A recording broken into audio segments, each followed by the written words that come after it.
નમસ્તે વિદ્યાર્થી મિત્રો, શ્રી નવયુગ શૈક્ષણિક સંકુલ ડીમાણાની ઓનલાઈન એજ્યુકેશનની YouTube ચેનલમાં આપ સૌનું સ્વાગત છે. આપણે 9મો પાઠ છે પૂર્ણ કર્યો છે. આજે આપણે જોવાનો છે 10મો પાઠ, જેનું નામ છે વૈશ્વિક સમસ્યાઓ ભૌગોલિક પરિપ્રેક્ષ્યમાં. આપણે વૈશ્વિક સમસ્યાઓ જોવાની છે, પણ કયા પરિપ્રેક્ષ્યમાં? ભૌગોલિક પરિપ્રેક્ષ્યમાં જોવાની છે. પરિપ્રેક્ષ્ય એટલે કે એક અભિગમથી જોવાની છે, બરોબર, એક અભ્યાસથી જોવાની છે કે જેનું સંશોધન કર્યું હોય અને સંશોધન કર્યા પછી તારણો કર્યો હોય અને તારણો કર્યા પછી અભ્યાસ કરવામાં આવે તો તેને છે અભિગમ કહેવામાં આવે છે, જેને ઇંગ્લિશની અંદર એપ્રોચ કહેવામાં આવે છે. એપ્રોચ એટલે કે અભિગમ. એટલે વૈશ્વિક સમસ્યાઓ જોવાની છે, પણ કઈ દ્રષ્ટિએ જોવાની છે? ભૌગોલિક પરિપ્રેક્ષ્યની દ્રષ્ટિએ. પરિપ્રેક્ષ્ય એટલે કે અભિગમ, એક અભ્યાસ કરીને, બરોબર, અભ્યાસ કર્યો હોય કોઈ પણ વસ્તુનો, ત્યાર પછી તેનું તારણ કાઢવું હોય, બરોબર, કે કેટલી માત્રામાં એનું પ્રદૂષણ થયું છે, કેટલી માત્રામાં તેની સંખ્યા છે, અને ત્યાર પછી વિવિધ તારણો તાર્યા હોય, તેનો ઊંડાણથી અભ્યાસ કર્યો હોય તો તેને છે અભિગમ કહેવામાં આવે છે, જેનો સમાનાર્થી છે પરિપ્રેક્ષ્ય. પરિપ્રેક્ષ્ય એટલે કે અભિગમ. હવે આપણે આ વિવિધ સમસ્યાઓ જોવાની છે, વૈશ્વિક સમસ્યાઓ તે જોવાની છે, પણ કયા સંદર્ભમાં? ભૌગોલિક પરિપ્રેક્ષ્યના સંદર્ભમાં સમસ્યાઓ જોવાની છે.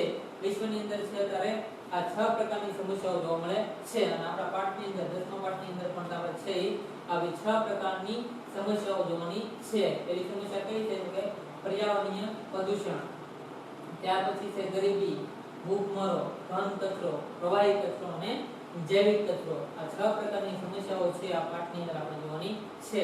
એમાં સૌથી પહેલી આપણે જોવાની છે પર્યાવરણીય પ્રદૂષણ, જે એક વૈશ્વિક સમસ્યા છે.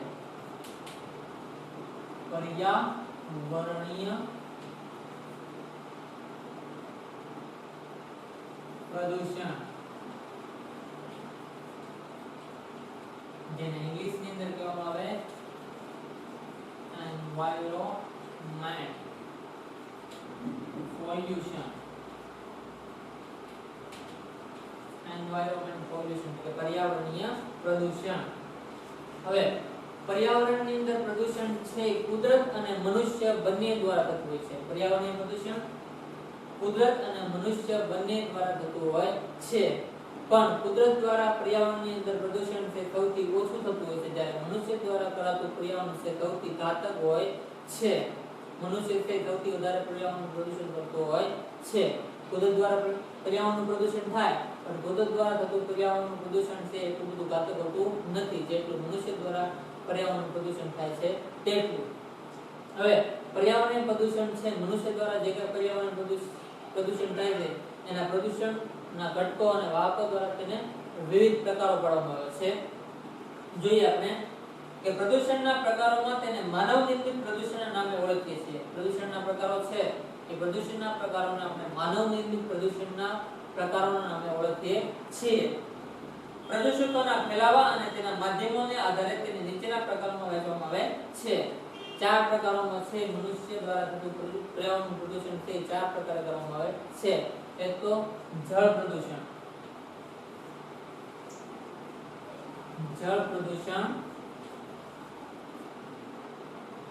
બીજું છે હવાનું પ્રદૂષણ એટલે હવા પ્રદૂષણ,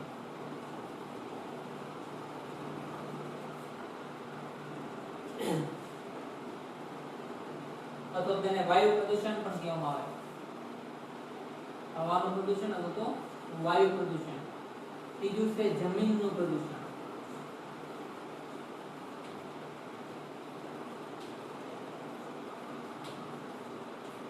અને ચોથું છે ધ્વનિનું પ્રદૂષણ.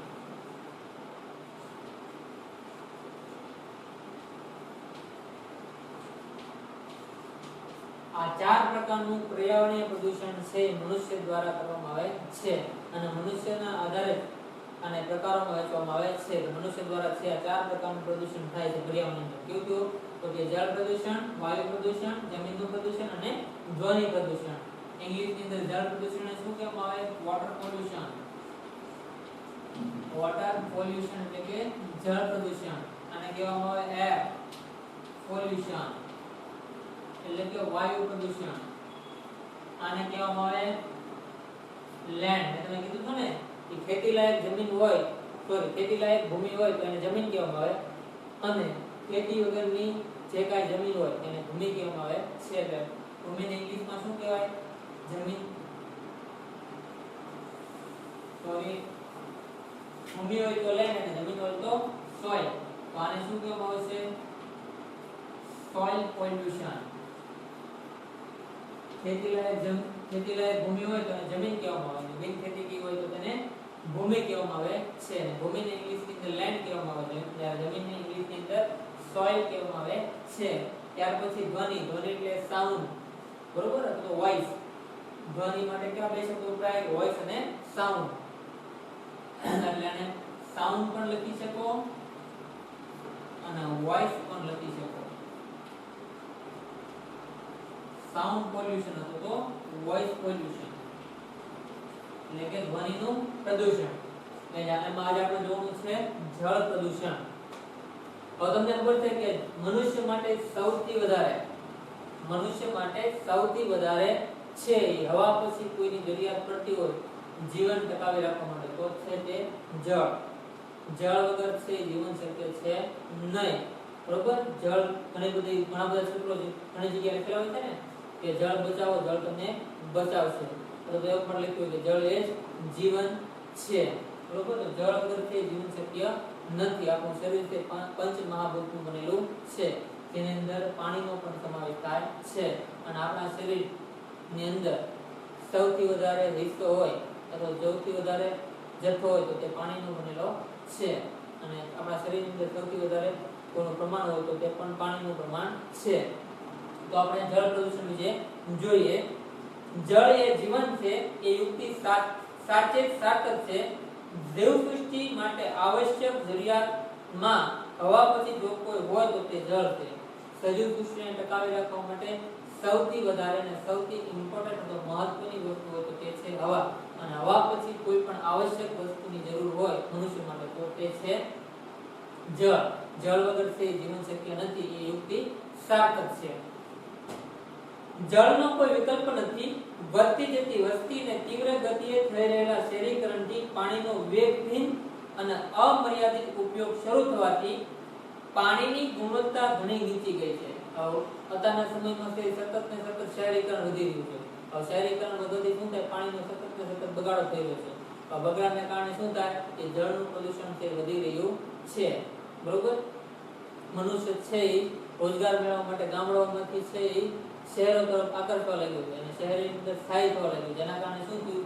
શહેરીકરણનું પ્રમાણ છે વધી રહ્યું છે. શહેરીકરણનું પ્રમાણ વધી રહ્યું તો શું થાય કે ત્યાં તો આપણે ખેતરની જોડે કુવા તો હોય કે નદીઓનો કે તળાવનો સરોવરેનો, બરોબર, કે જેની અંદર સ્નાન કરી આવે, કપડાં ધોઈ આવે એવું કાંઈ હોય નહીં. તો ત્યાં શું કરવાનું? શું થાય કે સૌથી વધારે પાણીની જરૂર પડે અને પાણીની જરૂર પડે એટલે સૌથી વધારે પાણી છે પ્રદૂષિત થાય, બરોબર. તો શહેરીકરણને કારણે છે પાણીનું પ્રદૂષણ છે વધી રહ્યું છે. આપણા દેશની નદીઓ, તળાવો અને મોટા જળાશયોનું પાણી અશુદ્ધ બન્યું છે. તેમાં અલ્પ માત્રામાં તરલ અશુદ્ધિઓ, કાર્બન અને અકાર્બનિક પદાર્થો હોય છે. જ્યારે પાણીમાં આ પદાર્થોની માત્રા વધી જાય છે ત્યારે તે દૂષિત થઈ જાય છે. આ સ્થિતિમાં પાણી જાતે શુદ્ધ થવાની ક્ષમતા ધરાવતું નથી. તમને ખબર છે કે શહેરીકરણ વધી રહ્યું છે. શહેરીકરણ વધે તો શું થાય કે ઉદ્યોગોની ત્યાં સ્થાપના હોય. મનુષ્ય છે એ શહેરીકરણ તરફ આકર્ષાય. શા માટે? તો કે શહેરોની અંદર છે રોજગારીની તકો સૌથી વધારે છે. રોજગારીની તકો શહેરોની અંદર શા માટે સૌથી વધારે છે? તો કે ત્યાં ઉદ્યોગોની સ્થાપના વધારે છે. ઉદ્યોગોની સ્થાપના જ્યાં હોય તો ત્યાં પાણીનો વપરાશ તો સૌથી વધારે હોય. ઉદ્યોગો દ્વારા જે કાંઈ પ્રદૂષિત પાણી છે એ પ્રદૂષિત પાણી છે ક્યાં ઠલવવામાં આવે? તો કે નદીઓમાં ઠલવવામાં આવે, તળાવોમાં અથવા સરોવરમાં ઠલવવામાં આવે. સરોવરમાં, નદીઓમાં અથવા તળાવમાં અથવા તો અમુક જગ્યાએ છે એ શહેરોની અંદર જે કઈ ઉદ્યોગો છે એ ઉદ્યોગોનું ગંદુ પાણી છે બોરવેલ દ્વારા છે ભૂમિની અંદર ઠલવવામાં આવે છે, જેના કારણે જળનું પ્રદૂષણ થાય છે. તો નદીઓ, તળાવો, સરોવરો અને ભૂમિગત જળ છે એ પણ શહેરીકરણ અને ઔદ્યોગિકરણને કારણે છે એ થઈ રહ્યું છે. ભૂમિગત જળનો છે બગાડ થઈ રહ્યો છે, એટલે કે ભૂમિગત જળ છે પ્રદૂષણ થઈ રહ્યું છે. વિવિધ ઔદ્યોગિક ઉત્પાદન પ્રક્રિયાથી પેદા થતી અવાંછિત ચીજો જેવી કે પ્રક્રિયાના અંતે વધેલું પાણી, અનેક ભારે ધાતુઓ, રાસાયણિક અવશેષો વગેરેને કારણે જળાશયો દૂષિત થાય છે. તેથી પાણી પર નભતી જીવસૃષ્ટિ નષ્ટ થાય છે. હવે તમને ખબર છે કે ઉદ્યોગોની અંદરથી જે કાંઈ ગંદુ પાણી નીકળે છે, બરોબર, શહેરોની અંદરથી જે કાંઈ વપરાશવાળું ગંદુ પાણી નીકળે છે તે ગટરો દ્વારા ક્યાં ઠલવવામાં આવે છે? કાં તો સમુદ્રમાં ઠલવવામાં આવે, નદીઓમાં ઠલવવામાં આવે, તળાવમાં ઠલવવામાં આવે અથવા તો સરોવરમાં ઠલવવામાં આવે. હવે સરોવરમાં, નદીઓમાં, તળાવમાં તો સમુદ્રમાં ઠલવાતું પાણી જે ગંદુ પાણી છે એ શુદ્ધ પાણીને શું કરે? દૂષિત કરે. તો શુદ્ધ પાણીને દૂષિત કરવાથી શું થાય કે એની અંદર જે કાંઈ સજીવ સૃષ્ટિ છે એનો નાશ થાય અથવા તો ભયંકર રોગની ભોગિષ્ટ બને છે, તો ભયંકર રોગમાં છે સંપેડાઈ જાય છે. દૂષિત પાણી અંદર જાય એટલે સ્વાસ્થ્ય ઉપર ગંભીર અસર થાય. સ્વાસ્થ્ય ઉપર ગંભીર અસર થાય એટલે શું થાય કે સજીવ સૃષ્ટિ જે કાંઈ જળની અંદર જે કાંઈ સજીવ સૃષ્ટિ છે એ બીમાર પડે અથવા મૃત્યુ થાય. તો સજીવ સૃષ્ટિ જે કાંઈ બીમાર પડી છે અને જે લોકો છે એ જળચર પ્રાણીઓનો પોતાના ખોરાકનો ઉપયોગ કરે છે તો એ મનુષ્યનો છે એ મનુષ્યનું સ્વાસ્થ્ય છે એ પણ જોખવાય છે જળ પ્રદૂષણને કારણે. કારણ કે જે લોકો માછીમાર કરતા હોય તો માછીમાર કરતા લોકો છે એ પોતાના ખોરાક તરીકે હંમેશા જળચર પ્રાણીનો ઉપયોગ કરતા હોય છે. માછલા છે, ઝીંગા છે, કરચલાઓ છે, બરોબર. ત્યાર પછી વિવિધ જે કંઈ મછલીઓ છે એનો ઉપયોગ છે પોતાના ભોજનની અંદર કરતા હોય છે. તો પોતાના ભોજનની અંદર ઉપયોગ કરે તો એ જળચર પ્રાણીઓ તો છે પ્રદૂષિત પાણીને કારણે કેવા થઈ ગયા હોય? રોગી થઈ ગયા હોય, રોગનો ભોગ બનેલો હોય. તો મનુષ્ય છે એનો પોતાના ખોરાક તરીકે ઉપયોગ કરે ત્યારે મનુષ્ય પણ બીમાર પડે છે. સૌથી વધારે છે નદીઓની અંદર લઈએ કે નદીની અંદર ચર્મ ઉદ્યોગ છે કાનપુરની અંદર આવ્યો, બરોબર. કાનપુર ઉત્તર પ્રદેશનું જે યુપી છે એની અંદર એક કાનપુર નામનું શહેર છે અને કાનપુર છે એ ગંગા નદીના કિનારે છે. તો ગંગા નદીના કિનારે છે એ કાનપુરમાંથી કાનપુર ઉદ્યોગ ચર્મ ઉદ્યોગનું કારખાનું છે. ચર્મ ઉદ્યોગના કારખાનામાંથી જે કાંઈ દૂષિત પાણી નીકળે બધું ક્યાં જાય? ગંગા નદીમાં. જેના કારણે જળનું પ્રદૂષિત ગંગા નદીનું છે પ્રદૂષણ થઈ રહ્યું છે. એટલે કે ચર્મ ઉદ્યોગ, ત્યાર પછી કાગળ ઉદ્યોગ અને રસાયણ ઉદ્યોગથી મોટા પ્રમાણમાં જળ પ્રદૂષિત થાય છે. રસાયણ ઉદ્યોગ એટલે કેવા ઉદ્યોગો? તો કે આપણે ખેતી છે, બરોબર. તો ખેતીની અંદર આપણે વિવિધ કીટનાશકોનો ઉપયોગ કરીએ. તો વિવિધ કીટનાશકો બનાવવા માટે અમુક ફેક્ટરીઓ હોય. ફેક્ટરીની અંદર છે એ રસાયણયુક્ત પ્રદૂષિત પાણી હોય. તો પ્રદૂષિત પાણી છે એ ક્યાં ભળે? નદીઓની અંદર ભળે. આ નદીઓનું પાણી પણ દૂષિત થાય છે. એટલે કે રસાયણયુક્ત પાણી જે ફેક્ટરીની અંદર દવા બનાવવામાં આવે છે એ દવાની અંદર જે કાંઈ પાણી વાપરવામાં આવે છે અને વધેલું પાણી છે ક્યાં ગટર દ્વારા પાછું જળાશયોમાં છોડવામાં આવે છે. જે ગંદુ પાણી છે જળાશયોમાં છોડવામાં આવે, જે શુદ્ધ પાણી છે દૂષિત કરે છે, જેના કારણે તે ભયંકર અસર થાય છે. ત્યાર પછી હરિયાળી ક્રાંતિ લીધે ભારતની અંદર જે હરિયાળી ક્રાંતિ થઈ ક્યારે થઈ કે 18મી સદીની અંદર વિશ્વની અંદર એટલે કે યુરોપની અંદર તે ઔદ્યોગિક ક્રાંતિની શરૂઆત થઈ. ઔદ્યોગિક ક્રાંતિની શરૂઆત થઈ જેના કારણે શું થયું? ખેતી ક્ષેત્રે નોંધપાત્ર ટેકનોલોજીનો વિકાસ થયો. તો ખેતી ક્ષેત્રે નોંધપાત્ર ટેકનોલોજીનો વિકાસ થવાથી ભારતની અંદર હરિયાળી ક્રાંતિનો જન્મ થયો. હરિયાળી ક્રાંતિ એટલે કે ગ્રીન રિવોલ્યુશન. ગ્રીન રિવોલ્યુશન એટલે કે હરિયાળી ક્રાંતિ. હરિયાળી ક્રાંતિની અંદર છે વિવિધ ખાતર બિયારણો છે તો જંતુનાશક દવાઓ છે એનું ઉત્પાદન છે એ વધવા લાગ્યું અને ઉત્પાદન વધવાને કારણે છે ખેડૂતો છે મબલક પાક મેળવવા માટે અથવા તો પાકની ગુણવત્તા વધારવા માટે છે તેનો ઉપયોગ કરવા લાગ્યો. હવે ઉપયોગ કરવાને લીધે શું થાય કે કૃત્રિમ ખાતરો અથવા તો કીટનાશકો છે એનો જમીનની અંદર ઉપયોગ કરે તો બધો કીટનાશકો અથવા તો ખાતરો છે એ છોડ છે કોઈ પણ છોડ છે એનું પોષણ મેળવી શકતો નથી પૂરતું. એમાંથી અમુક જથ્થો છે એ જમીનની અંદર રહી જાય છે. જમીનની અંદર જ્યારે જથ્થો રહી જાય ત્યારે શું થાય કે એની ઉપર વરસાદ પડે. વરસાદ પડવાથી એનું કેમિકલની અંદર રૂપાંતર થાય અને કેમિકલની અંદર રૂપાંતર થવાથી શું થાય? વરસાદનું પાણી છે દૂષિત બને છે, નદીઓ અને તળાવોની અંદર ઠલવાય છે, જેના કારણે એનું પાણી પણ દૂષિત થાય છે અને ભૂમિગત જળની અંદર એટલે કે અમુક જથ્થો ભૂમિની અંદર ઉતરે, જમીનની અંદર ઉતરે, બરોબર, તળની અંદર ઉતરે, જેના કારણે ભૂમિગત જળ પણ છે કીટનાશકો અને કૃત્રિમ ખાતરોને લીધે છે એ વધી રહ્યું છે ભૂમિગત જળનું પ્રદૂષણ. તો જોઈએ હરિયાળી ક્રાંતિની સાથે સાથે ખેતીમાં પણ વપરાતા કીટનાશકો અને અકાર્બનિક દ્રવ્યોથી બનેલા ખાતરોનો વપરાશ અમર્યાદિત રીતે વધ્યો છે. હરિયાળી ક્રાંતિની લીધે શું તો ભારતની અંદર સતત થઈ ખાતરો અને કીટનાશકોનો ઉપયોગ અમર્યાદિત રીતે વધી રહ્યો છે. આ રસાયણો ખેતરમાંથી વરસાદી પાણી સાથે વહીને જળાશયોમાં પહોંચી જાય છે અને જળાશયને પ્રદૂષિત કરે છે. મેં તમને કીધું કે આ ખાતરો છે અથવા તો કીટનાશક દવાઓ છે એ વરસાદ પડે ત્યારે તેના જળની સાથે વહીને જળને એટલે કે નદીના જળને તળાવના જળને છે પ્રદૂષિત કરે છે. આ પાણી જમીનમાં ઉતરીને ભૂમિગત જળને પણ પ્રદૂષિત કરે છે. આમ બધો જથ્થો છે કઈ નદીઓ અને તળાવોની અંદર પાણી સાથે જોડાઈ ગયો જતો નથી, પણ અમુક પાણી છે ભૂમિની અંદર ઉતરે. ભૂમિની અંદર જ્યારે પાણી ઉતરે ત્યારે આ કેમિકલ છે, રાસાયણિક ખાતરો અને કીટનાશક દવાઓ જે કેમિકલ છે એ પણ જળની સાથે ભૂમિની અંદર ઉતરે, જેના કારણે ભૂમિગત જળ પણ છે પ્રદૂષિત થઈ રહ્યું છે. નાઇટ્રોજનના ખાતરોને કારણે ભૂમિગત જળમાં તેની માત્રા વધે છે. આપણા દેશમાં નદીઓ, સરોવરો કાંઠે યોજાતા મેળાઓ, તીર્થયાત્રાઓ વગેરે જેવી સાંસ્કૃતિક ગતિવિધિઓ પણ જળ પ્રદૂષણ માટે જવાબદાર છે.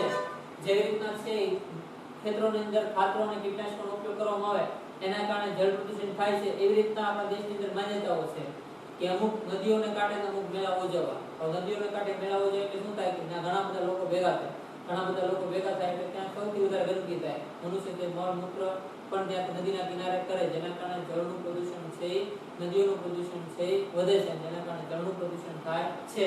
ત્યાર પછી આપણા દેશમાં અમુક માન્યતાઓ છે કે કોઈ પણ વ્યક્તિ હોય એ મૃત્યુ પામે તો એના અસ્થિને છે નદીની અંદર પાણીની અંદર વિસર્જન કરવામાં આવે, જેના કારણે છે આત્માને શાંતિ મળે. તો નદીઓની અંદર જે હાડકાઓ અથવા તો અસ્થિ પથરાવવામાં આવે છે, જેના કારણે જળનું પ્રદૂષણ થઈ રહ્યું છે. અને જળ પ્રદૂષણને કારણે છે એ સજીવ સૃષ્ટિ નાશ પામી રહી છે. કઈ સજીવ સૃષ્ટિ? તો કે દરિયાઈ જળ સૃષ્ટિ અથવા તો જળચર સજીવ સૃષ્ટિ નાશ પામી રહી છે. ત્યાર પછી અમુક મંદિરો એવા હોય કે જ્યાં આરતી થાય હજારો દીવડા છે એ નદીના પાણી અંદર વહેતા મૂકવામાં આવે. તો નદીના પાણી અંદર જે કે દીવડા વહેતા મૂકવામાં આવે તે બધા કેવો હોય? તેલ વાળા હોય અથવા તો ઘી વાળા હોય, જેના કારણે છે એ નદીઓની પાણી અંદર દીવડાઓ ભળે, તેલ ભળે, જેના કારણે છે નદીનું પાણી કેવું થાય? ગંદુ થાય.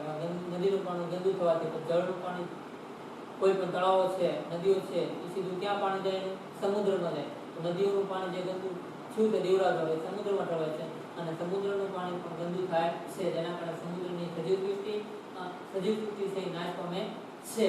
એટલે કે જળ પ્રદૂષણ છે વધી રહ્યું છે. આપણા દેશમાં છે નદીઓ, સરોવરો કાંઠે યોજાતા મેળાઓ, તીર્થયાત્રાઓ વગેરે જેવી સાંસ્કૃતિક ગતિવિધિઓ પણ જળ પ્રદૂષણ માટે જવાબદાર છે. આપણા દેશના જે વિવિધ મેળાઓ જાય છે જેના કારણે જળ પ્રદૂષણ છે વધી રહ્યું છે.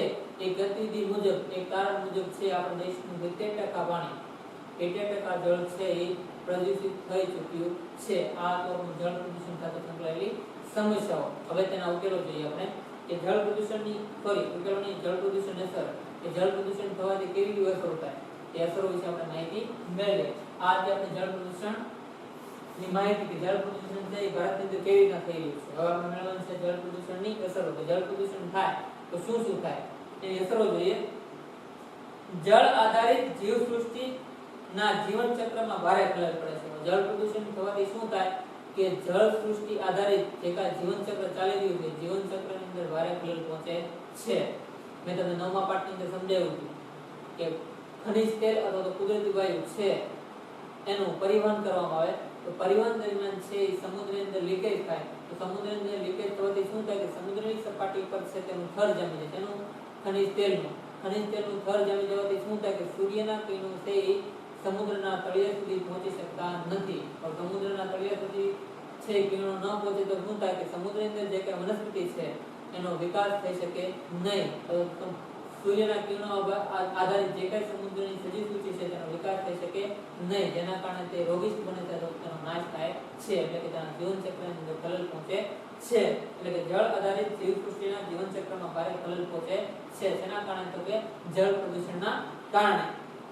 ત્યાર પછી મોટા જળાશયો કે નદીઓ વરસાદી પાણી સાથે વહી આવતા જૈવિક અને અજૈવિક દ્રવ્યોથી ભરમારથી ક્યારેક અનિચ્છનીય વનસ્પતિ કે કીટનાશકોના ઉદ્ગમની સમસ્યા બનશે છે. વરસાદનું પાણી જ્યારે પૃથ્વી સપાટી ઉપર પડે તો પૃથ્વી સપાટી ઉપર ધોધમાર પાણીનું વહન થાય. તો ધોધ પ્રચંડ ગતિથી જ્યારે પાણી વહી રહ્યું ત્યારે પાણી પોતાની સાથે જૈવિક અને અજૈવિક દ્રવ્યો છે તેની સાથે લઈ જાય છે.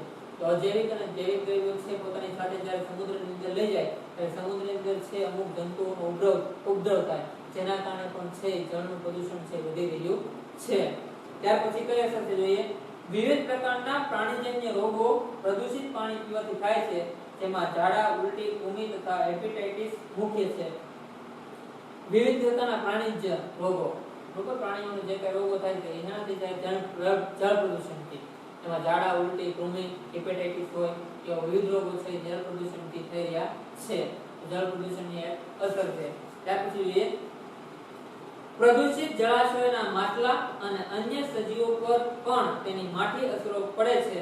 તેના ખોરાકમાં ઉપયોગ કરનાર બીમારીનો ભોગ બને છે. જ્યારે જળ પ્રદૂષણ થતું હોય તો જળ પ્રદૂષણના કારણે શું થાય કે જળ પ્રદૂષણની અંદર જળ પ્રદૂષણ હોય તો જળની અંદર રહેતી માછલીઓ છે એ રોગગ્રસ્ત બને છે, ભયંકર રોગની બીમાર બને છે. ભયંકર રોગની બીમાર પડેલી માછલીઓ જ્યારે માછીમારો પકડે છે અને ત્યાર પછી તેનો ખોરાકનો ઉપયોગ કરે છે ત્યારે મનુષ્ય પણ છે તે રોગનો રોગિષ્ટ બને છે. તેના કારણે તો જળ પ્રદૂષણને કારણે. ત્યાર પછી જોઈએ જળ સપાટી પરના જળને દૂષિત કરવાની સાથે સાથે જમીનમાં ઉતરીને ભૂમિગત જળની ગુણવત્તા બગડે છે. આ નુકસાન આવનારી પેઢીઓને સદીઓ સુધી ભોગવવું પડશે. તો જ્યારે મેં તમને કીધું કે અમુક કારખાનાઓ છે પોતાના ઉદ્યોગોનું ગંદુ પાણી છે નદી કે તળાવોમાં ઠાલવવાના બદલે સીધું શું કરે કે બોરવેલ કરીને બોરવેલની અંદર સીધું ગંદુ પાણી ઉતારી દે છે. જેના કારણે છે ભૂમિગત જળનું પ્રદૂષણ વધી રહ્યું છે. ભૂમિગત જળનું પ્રદૂષણ વધે તો એનું કોઈ સોલ્યુશન છે નહીં, બરોબર?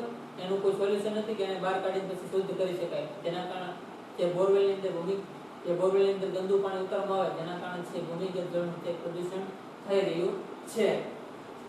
ત્યાર પછી પ્રદૂષિત પાણીની સિંચાઈ કરાય તો ક્યારેક પાક નષ્ટ થાય છે. હવે કોઈ પણ જળ તે પ્રદૂષિત થયેલું હોય એ પ્રદૂષિત જળથી નદીઓ, તળાવો અથવા નહેરો દ્વારા જે કાંઈ સિંચાઈ ખેડૂતને સિંચાઈ માટે પાણી મળે છે એ પાણી છે પાકને પાવામાં આવે તો પાક છે નષ્ટ પામે છે. કારણ કે તેની અંદર છે અમુક ઝેરી દ્રવ્યો રહેલા હોય છે તો અમુક બેક્ટેરિયા રહેલા છે જેના જે પાકને નુકસાન કરે છે તો પાકને નષ્ટ કરે છે. એટલે કે જળ પ્રદૂષિત હોય તો પ્રદૂષિત જળ હોય તેના દ્વારા સિંચાઈ કરવામાં આવે તો ખેતરનો પાક છે નષ્ટ પામે છે. ત્યાર પછી પ્રદૂષિત પાણીથી પકવાતા શાકભાજી કે ફળોના પાકમાં પ્રદૂષકોની હાજરી નોંધાય છે. શાકભાજી છે અથવા ફળફળાદી છે એની અંદર પ્રદૂષિત પાણી પાવામાં આવે તો પ્રદૂષિત પાણી પાવાથી જ્યારે તે પાકી જાય અને તેનું ટેસ્ટિંગ કરવામાં આવે તો તેમાં પ્રદૂષકોની હાજરી હોય એવું દેખાય છે. હવે પ્રદૂષકોની હાજરી હોય અમુક જંતુ હોય એની અંદર હોય શાકભાજી કે ફળોની અંદર એ મનુષ્ય ખાય તો મનુષ્યને પણ પ્રાણીઓ ખાય તો પ્રાણીઓને પણ છે એ ભયંકર બીમારીનો ભોગ બનવો પડે છે. ત્યાર પછી સંશોધન અનુસાર પ્રદૂષિત નદીઓના પાઠામાં ઉગાડતા શાકભાજીની પેદાશમાં અનેક જૈવિક દ્રવ્યો હોવાનું માલુમ પડ્યું છે. નદીઓના પાઠામાં કે નદીઓના કિનારે અમુક શાકભાજીઓ છે ઉગાડવામાં આવે, પાણીની પૂરતા પ્રમાણમાં સગવડ ન હોય, સિંચાઈની સગવડ ન હોય તો શું કરે કે નદીઓના કિનારે નદીઓની કાંઠે જે રેતી છે રેતીની અંદર છે તરબૂચ અથવા શાકભાજી ઉગાડવામાં આવે તેમાં છે પ્રદૂષિત પાણી નદીઓનું પ્રદૂષિત પાણી છે પાવામાં આવે જેના કારણે છે તેનું શાકભાજી અથવા જે ફળફળાદી ઉગાડવામાં આવે છે તે પ્રદૂષિત બને છે અને મનુષ્ય છે તેનો ખોરાક તરીકે ઉપયોગ કરે તો મનુષ્ય પણ છે તે રોગનો ભોગિષ્ટ બને છે. આ હતી જળ પ્રદૂષણ અને જળ પ્રદૂષણની અસરો. આવતા ક્લાસમાં છે આપણે વાયુ પ્રદૂષણ વિશે માહિતી મેળવીશું. જય હિન્દ, જય ભારત.